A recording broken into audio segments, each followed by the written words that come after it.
6, Friday of the third week in Ordinary Time. A reading from the second book of Samuel. At the turn of the year, when kings go out on campaign, David sent out Joab along with his officers and the army of Israel, and they ravaged the Ammonites and besieged Rabbah.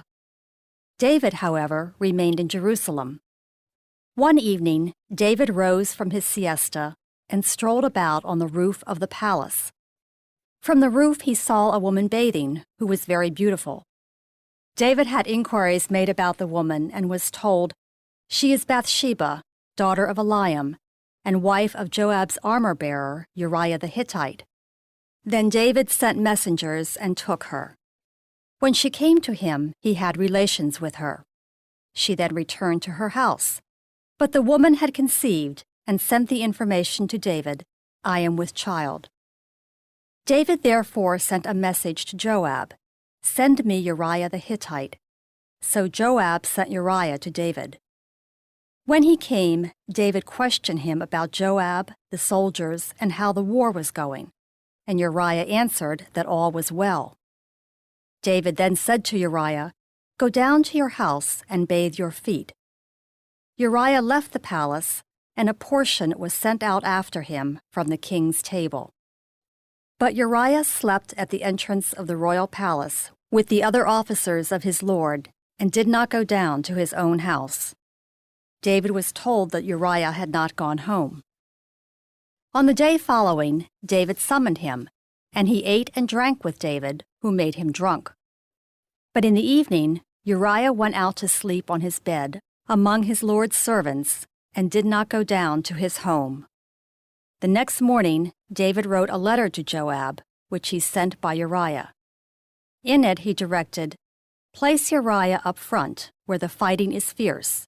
Then pull back and leave him to be struck down dead." So while Joab was besieging the city, he assigned Uriah to a place where he knew the defenders were strong.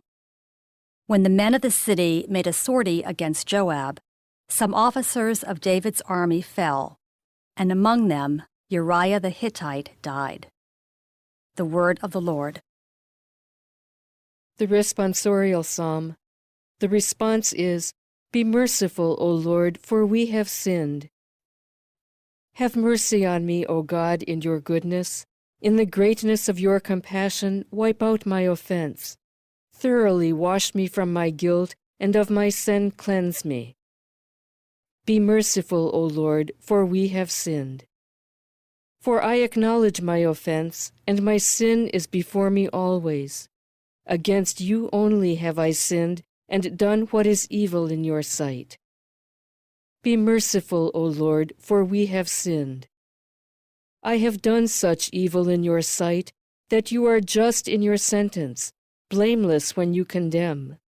True, I was born guilty, a sinner even as my mother conceived me. Be merciful, O Lord, for we have sinned. Let me hear the sounds of joy and gladness.